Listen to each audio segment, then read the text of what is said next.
बिहार में जाति सर्वेक्षण की रिपोर्ट जारी होने के बाद बड़े राजनीतिक उलटफेर की सुगबुगाहट शुरू हो चुकी है।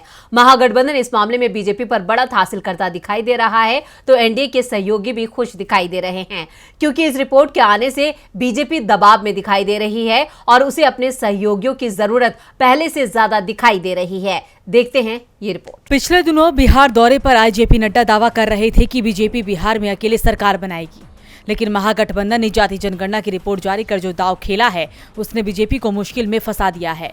बीजेपी के सहयोगी भले ही जाति सर्वेक्षण की रिपोर्ट पर सवाल उठा रहे हों, लेकिन वो अपनी जाति के आंकड़े और बीजेपी के आधार को देखकर खुश भी हो रही हैं। अब कहा जा रहा है कि इन आंकड़ों के बाद हम नेता जीतन राम मांझी का भी मन डोल रहा है।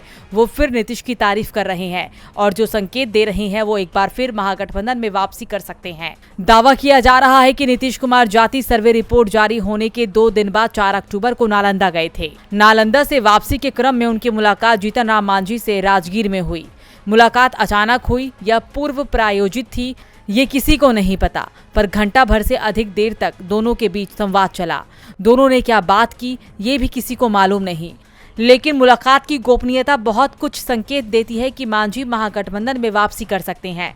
इस बीच चिराग पासवान और उपेंद्र कुशवाहा की ओर से बीजेपी पर दबाव बढ़ा दिया गया है, तो वहीं वीआईपी नेता मुकेश सहनी, जिन्हें बीजेपी अपने पाले में करने की कोशिश कर रही थी, उन्होंने अब अपनी मांगों को बढ़ा दिया है और ये नेता जातीय सर्वे की रिपोर्ट सामने रखते हुए बीजेपी पर दबाव बना रहे हैं। साफ है बीजेपी के साथ बिहार में बड़ा खेला हो सकता है। डीबी लाइव की रिपोर्ट।